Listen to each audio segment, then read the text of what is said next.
Shalom, shalom. Giving honor and praise unto the Creator and the Maker of heaven and earth. My name is Yeshaya Yisrael of the tribe of Dan of the nation of Israel.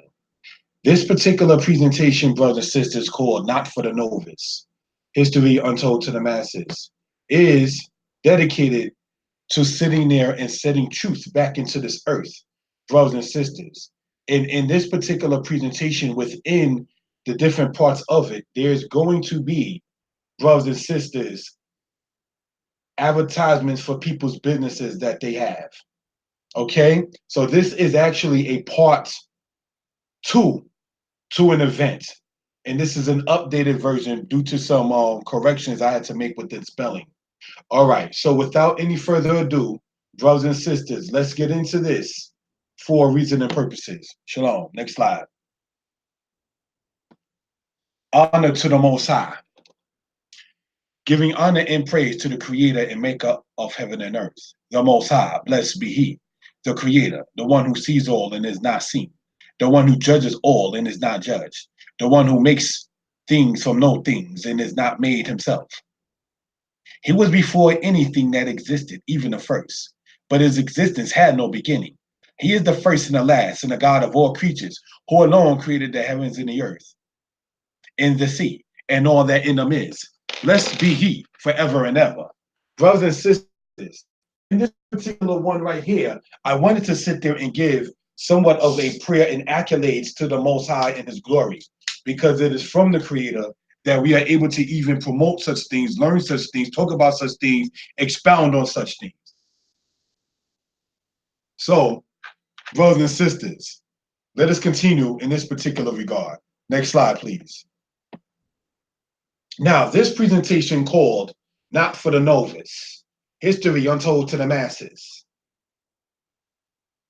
The definition of novice, said by some as novice, is this: a person new to or inexperienced in a field or situation. History, the study of past events, particularly in human affairs. The point in naming the presentation, quote, Not for the Novice, is twofold. One being, I was told that I don't teach for the novice, and two, many are not into history matters. I spoke with relatives, friends, and associates concerning writing a book on history, and most, especially family, said they rather read, not even author, fiction. For those reasons, the presentation is named such. Next slide, please. Shown here are books which I authored. These are available on Amazon. Egypt Talking Writing, Hebrew is Easy, Old Testament Israelites' Response to Messianic Israelites, Deuteronomy 28, verses 15 to 68, History Untold to the Masses, which is partly where the name of this presentation is from. Okay, let's go on to the next slide. Thank you. Assyria. When you go in the Bible, brothers and sisters, in 1 Kings chapter 15, verse 29, you read about the Assyrians taking over the Israelites. That was in history known as the northern kingdom of Israel. Josiah was king of Judah when Babylon defeated Assyria in 609 BCE.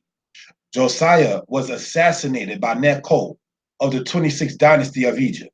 Babylon came up as a power in 626 BCE under Nabopolassar, and his son is the famous Nebuchadnezzar.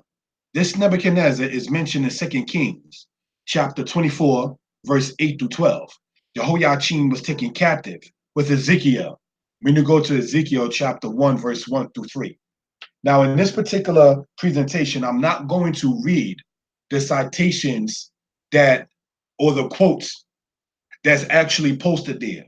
At this point, we are hoping, brothers and sisters, that you would have your pens, your pads, or if you don't have it now, you can take the time to get it and write it down yourself and view this video later if you care to, and sit there and see the correlation and such. All right, let's go on, if we will, to the next particular aspect. Media and Persia. The Medes and the Persians were not one kingdom until the era of Cyrus II, who in 550 BCE defeated Astyages of the Medes. The Babylonians fell to the Medes in 539 BCE, and the Israelites got some reprieve. Ezra chapter 1, verse 1 through 3. Now, brothers and sisters, if we take it from what we were reading over here, all right, we want to sit there and point this out with the laser pointer, right? Josiah was king of Judah when Babylon defeated Assyria in 609 BCE. Josiah, for those interested, was actually during the prophetic mission of Jeremiah the prophet as well. Josiah was assassinated by Necho of Dynasty 26 of Egypt. Now, for those who are interested, you will know that Egypt at that time went to go to help Assyria against the Babylonians. But the Babylonians wound up defeating, brothers and sisters, the Assyrians, and the Egyptians wound up falling back. All right? So this is something we want to point out for edification purposes. Next slide. As pointed out, the Medes and the Persians were not one kingdom until the era of Cyrus II. Now, the Babylonians having already shown taking over the Assyrians, the Medes and the Persians later on took over the Babylonians. What you're looking at the left-hand side, brothers and sisters, is a picture depicting the people in the era of Darius I. You read about Darius I in the book of Daniel, chapter 9. All right? So this is something we just want to point out for edification purposes. Next slide, please.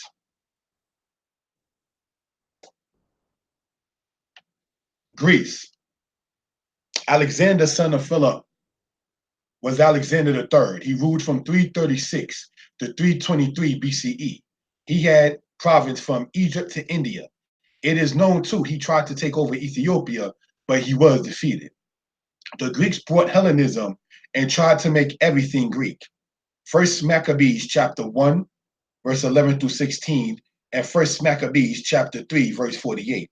Alexander won both in the battle of Issus and Gaugamela. Cassander, Ptolemies, Seleucus, and Antigonus. They were the successors of Alexander, and Antigonus was replaced with Lysimachus. So this is something, brothers and sisters, that we wanted to point out for edification purposes.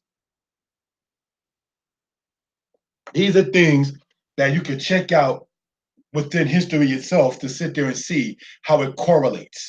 Now, what you're looking at the left-hand side is a copy of the Zenon Papyrus, and I'm going to write that in so that way people can see or understand more so what we're talking about. The Zenon Papyrus, brothers and sisters, is something that speaks about the Israelites that was living in Egypt during the era of Ptolemy, as pointed out, brothers and sisters. All right? So we can sit there and show for edification purposes. All right? Ptolemy was one of the successors of Alexander. All right. Now, while the Israelites were under the Ptolemaic rule in the land of Egypt, this was written describing how the Israelites looked. All right. Some of them is stated as protruding lips and dark skin and so forth and so on. So we understand that the ancient house of Israel and how they looked, so we can gain an understanding of what we're talking about. All right. Let's go on, if we will, to the next slide. Rome and Carthage. The Carthaginians, as pointed out earlier, were akin to the Jews in blood. This is according to Will Durant in his book, Caesar and Christ. The people of Carthage had a leader named Hamilcar who fought against Rome's leader, Regulus. Hamilcar was called Barca, which is translated as lightning. All right, so Hamilcar, we understand, is one of the relatives of the famous Hannibal. All right, now Barca, brothers and sisters, translated as lightning, it actually has a Hebrew flavor to it by saying the aspect of barak, which is the Hebrew word meaning lightning. All right. So what we're doing, brothers and sisters, talking about the history of the Israelites, we're going over from the aspect of where Syria was, Babylon, Media, Persia, what happened with Greece, and the Israelites that fled over to certain parts, as we know about Carthage and so forth. All right. Next slide, please. Greece and Israel. Hanukkah came about because of the result of the Bet Zur battle. This was in 164 BCE. And for 4 years after the Pydna battle, and 15 years before the Third Corinth battle. Now, brothers and sisters, for edification purposes, the Third Corinth battle, brothers and sisters, right, is how we get to the understanding of how Greece wound up losing to Rome. All right. Simon of the Maccabees is recorded as a king because he got rid of the Seleucid garrisons in Judea, in Gezer. Now, brothers and sisters, the other thing we want to point out when it says Simon of the Maccabees is recorded as a king. Now, when he's recorded as a king is by the Roman historian Tacitus. All right, so those who want to sit there and get the reference of what's being spoken of, because he got rid of the Seleucid garrisons in Judea and Gezer. Now, let's pay attention to something, brothers and sisters. Please, let's do this. Now, we spoke about the Ptolemies having ruled where the Israelites were in the land of Egypt. Now, when we get over here, all right, for edification purposes, we read about the aspect of the Seleucid garrisons in Judea and Gezer. The Seleucids and the Ptolemies on two separate occasions had ruled over where the Israelites were, all right? Ptolemy, that had control over Egypt, controlled the Israelites that was in Egypt.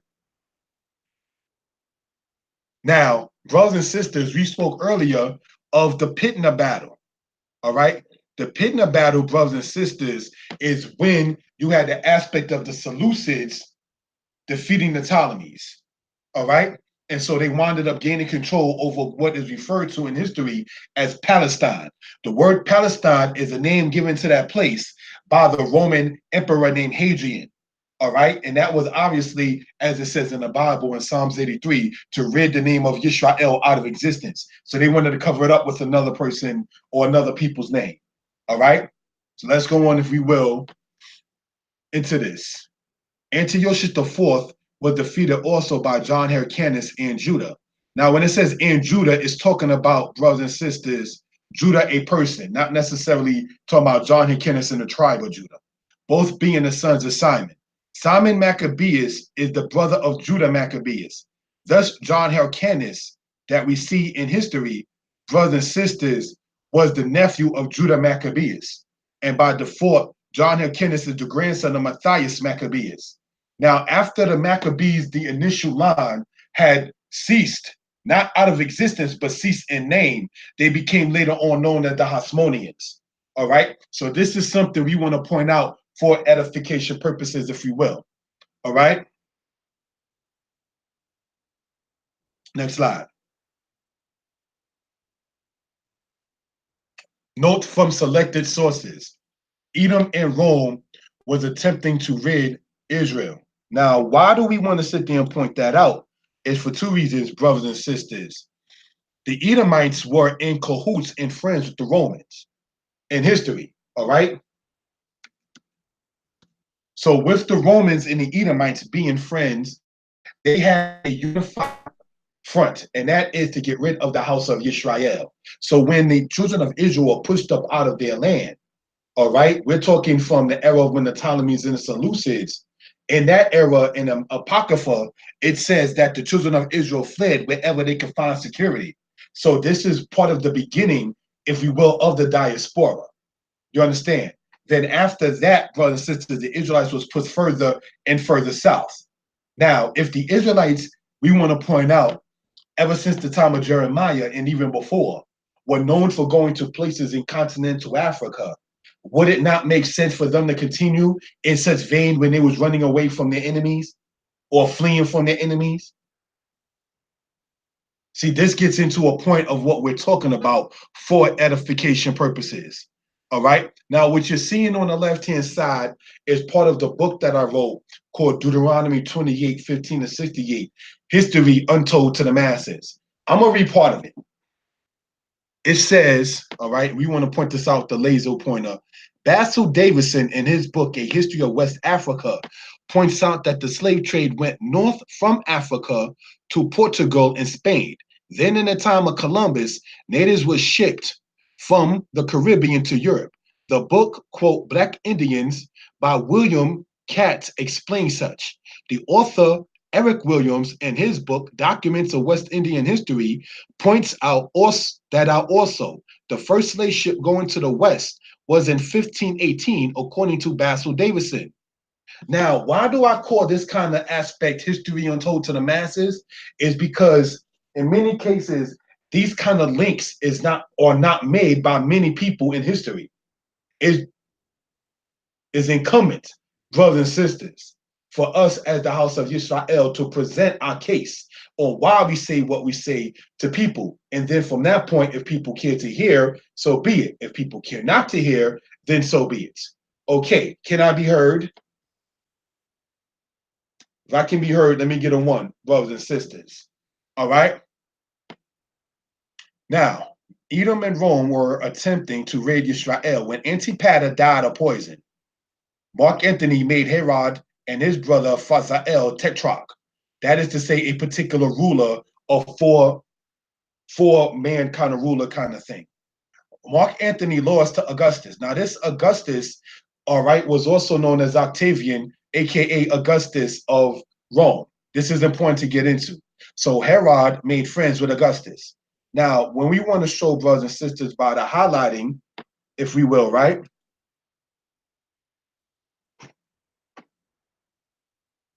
Herod made friends with Augustus. Herod was an Edomite, all right?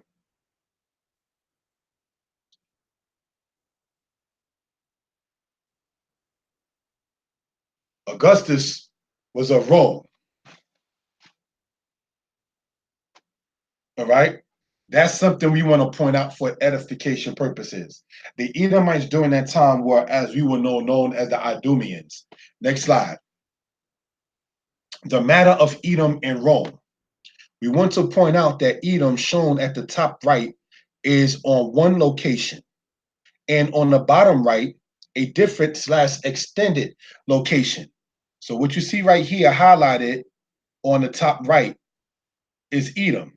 Now, when we look at the bottom part, highlighted there, actually, I'm going to sit there and circle this with the pen or use a different color, if we will.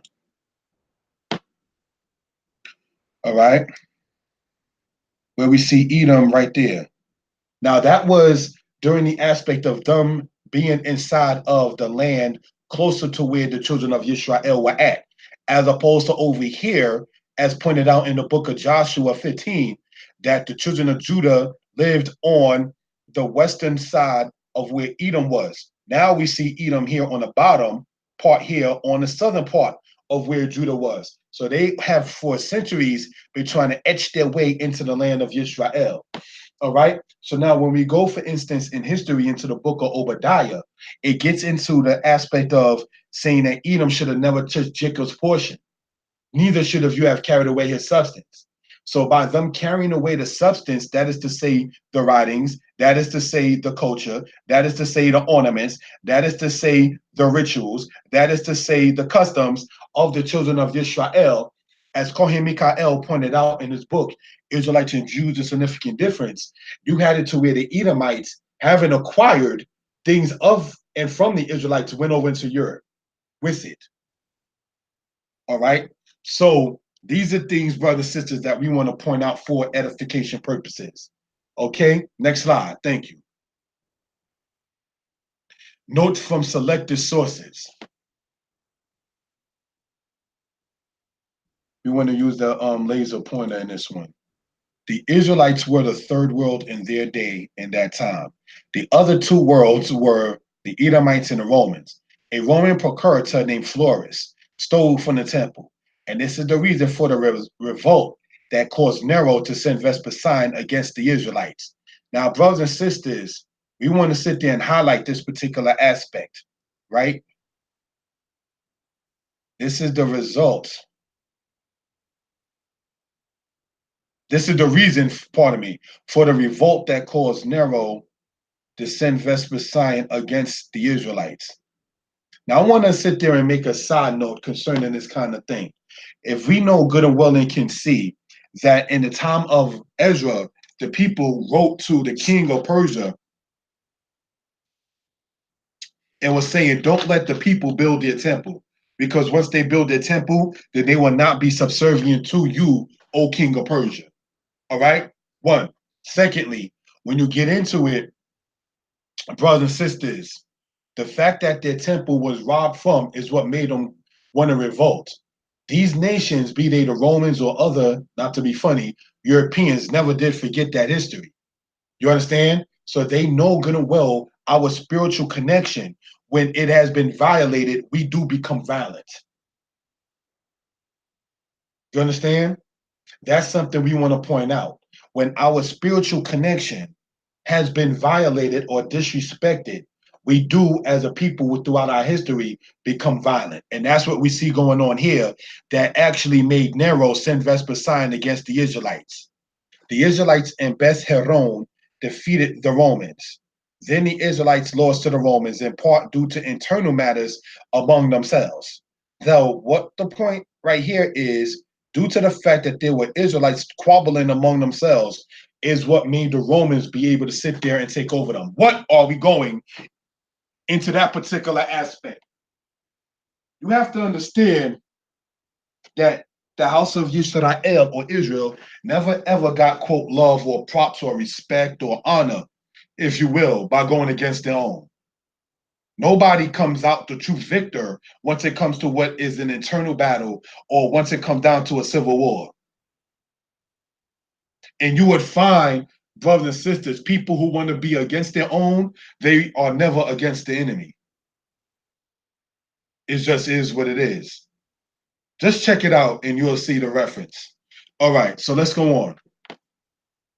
Vespasian went to Rome when Nero died and left Titus to besiege Jerusalem. Hadrian later named Jerusalem Alia Capitolina. The next major was the Kittos battle in the era of Trajan, then the Bar Kokhba battle in the era of Hadrian. So this is something, brothers and sisters, that we wanted to point out for edification purposes. Okay? Let's go on, if we will, to the next slide. Thank you. Chief Naphtali Dan and his work. What you're looking at there, as pointed out, there will be intervals within this presentation about the advertisement of people's products and services. All right? One can contact him at 718-744-7371. Logo and identity, event flyers, business cards, posters, banners, resumes, advertising, consulting, and more. All right? This book you see here, which is also available on Amazon, is a book that the brother actually put together. The cover, I'm saying, he put together. I asked the brother, and he actually is the one who did this. All right? So this is something we want to point out for edification purposes. Okay, let's go on, if you will, to the next part. Athalia's Beverages at gmail.com. ATHALIAHS at gmail.com. This particular mother in my life, if we will, all right, actually is one that makes very good products as far as drinks goes. So if you're interested, you can contact her at this email right here and conduct business from that particular point. You will not be disappointed. Okay, let's go on, if we will, to the next part. FabAimEdits.com/Facebook Messenger, editor and designer. Email or message me, speaking of herself, at, pointed out up top here, this particular aspect here. All right, for those who are interested. Let's go on, if we will, to the next slide. www.thecapher.biz, THECAPHER.biz, for nice items ranging from drums, clothing, jewelry, bags, home accessories, and more. Contact Sister Milka Yehuda Abdul Roof at the website mentioned above. So for those who are interested, you're able to do so. Okay, next slide, please. If you want great recording done professionally, and I say that with no biting of my tongue, contact Ozio Levy. Email at uzzi 940@gmail.com or telephone 347-622-9090. This brother, like the brother Naftali Dan, is a brother that I knew for quite some time, a little over 20 years easy. All right. So this is the brother that actually helped me when many others did not.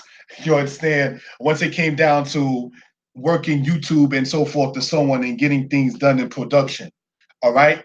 So if you want things done as far as video editing, so forth to someone, contact this brother right here at uzzi940@gmail.com. I promise you will not be disappointed with the work that's being suggested. Next slide. From the book, Deuteronomy 28. And as you can see here, that's me giving praise to the Most High for such. This is the book that is written that's available on Amazon.com. All right. For those who are interested, you can get it from that particular aspect. Next slide. External notes on why this is not for the novice study and research. It should be noted that the Phoenicians from Canaan and Hebrew origin migrated to what is Tunisia, then migrated to Gambia in the 8th and 4th centuries BCE, respectively. The Greeks at the same time in the 8th century BCE migrated to what is now Spain. So what are we saying in part, brothers and sisters, is that the people who are Spaniards, brothers and sisters, descended from the Greeks, okay? It should be noted that the Phoenicians from Canaan and Hebrew origin migrated to what is Tunisia, then migrated to Gambia in the 8th and 4th centuries BCE. Let's remember that part there. The Negro College Library stated that if the Periplus of Hanno is read, one will see evidence of the fact that the people from Carthage migrated to what is now Gambia. The people of Israel certainly were those people who migrated from the land of Israel to the place that later became Carthage. And prior to that time, Hasdrubal, they migrated to the era of Gambia. We know what happened in time. So what am I pointing out by going into what is referred to as the Negro College Library? When you look into this particular aspect, which is something you can see on Amazon if you order it, the Israelites, according to the Periplus of Hanno, were among those that migrated from Carthage to the Gambia. And then we want to sit there and talk about what happened after the people migrated to the Gambia. Next slide. External source on why this is not the novice study and research. England gained control from the Gambia to the Congo, as well as the use of the Yaciento. The Yaciento, for those who are interested, was a wicked, though quote unquote legal, document that was used by Spain, France, and England to sit there and say that they are able to take people as captives from Africa to other parts of the world. Jamaica was the main port, and many in the thousands was shipped there. Du Bois, meaning Du Bois, the historian of the past, estimates after 1713 the number as 40,000 to 100,000 a year, Jamaica being the main port. More were reaching, yes, the American mainland. In 1655, the island of Jamaica was conquered by the English. The English brought blacks from Ghana, Gambia, Liberia, Senegal, etc. The English made captives of the Ashantis, Fulanis, and Mandikas and Wolof, etc. Now let's go back, if we will, to over here. We want to sit there and show something for edification purposes, right?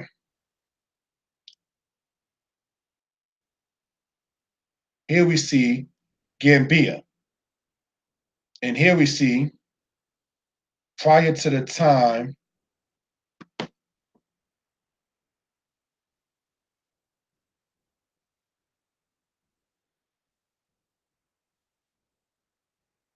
they migrated to the area of the Gambia. Gambia, Gambia. And here we see about the English taking people from the Gambia. Where did the English take the people to? As pointed out,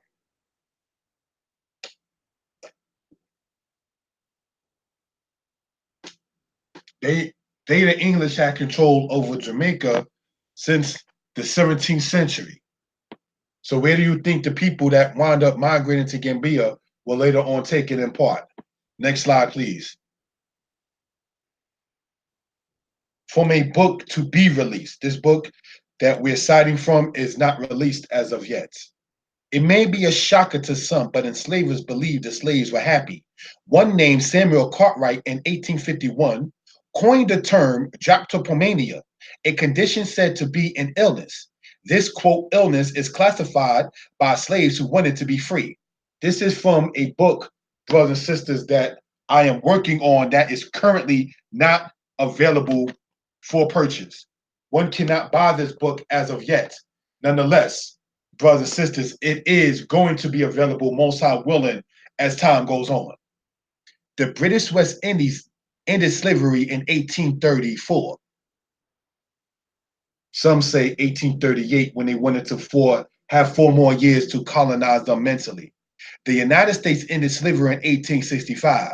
And the Fresh West Indies slavery initially ended in 1804. Then Napoleon reinstituted it in 1814. Eventually, it ceased in 1848. Brazil slavery was abolished in 1888. Mississippi did not abolish slavery legally until 2013. Okay, let's go on. Many scholars such as Ishaka Musa Babashango, Ivan Sertima, and Hugh Thomas spoke of the slave trade. Christopher Columbus never set foot in the lands north of the Florida Keys. He landed in the lands now known as the Canary Islands, San Salvador, Cuba, Hispaniola, and Santa Maria Island, all in 1492. He went to what is now known as Puerto Rico and Dominica in 1493. He went to Jamaica in 1494. He went to Trinidad and Venezuela in 1498. According to William Katz in his book, Black Indians, Columbus captured natives from the Western Hemisphere and brought the captives to Spain. I contend that Christopher Columbus knew where he was going, unlike many who say he was trying to find a route to India and stumbled after being lost in lands that he gained wealth from. So what am I saying in the book to come out, brothers and sisters, is that Christopher Columbus knew exactly where he was going. You don't be lost on a road or in sea and then land into a pot of gold. That's a myth. All right. So, brothers and sisters, that's something we want to point out for edification purposes. From 1501 to 1518, blacks as captives were taken from Spain to the Western Hemisphere. Spain, also then known as Iberia, was involved in over 300 voyages of blacks as captives. In the future book to come out, Creator willing, I want to focus and will focus a lot about the Portuguese and the Spaniards' involvement within the Atlantic slave trade. Why? Because it will definitely counteract the concept and the ideology that us Black people who speak English, said by some to be autonomous or indigenous to the Western Hemisphere, and also saying that, oh, well, you know what? Only 2% was brought over to America. But if you look at the vast numbers of people throughout the Western Hemisphere, not just the 50 states of what they call the United States that speak Spanish and Portuguese and other languages, just as much as we were colonized and brought over, then reconditioned, and now speaking English, so do you see Black people that look like you that speak Portuguese in Brazil. Black people that live in Honduras, as well as Colombia, that look like you that speak Spanish. So these are things we want to sit there and talk about for edification purposes. When you hear things such as go back to your land and go back to your country and so forth and so on, they know good and well that it's impossible for us to like the conditions going on here. If you don't like it, you can go on back, because they not even trying to, quote, make it likable, brothers and sisters. So once we know and understand about our identity and the migration patterns that we have gone through from the land of Israel into Tunisia, into the Gambia, into the Western Hemisphere via the slave trade, and then from there to North America, we begin to see, know, and understand why these kind of presentations are done, and brothers and sisters giving honor and praise to the Creator, maker of heaven and earth. I can be contacted at 908-587-4841 or kashuput@gmail.com. Shalom.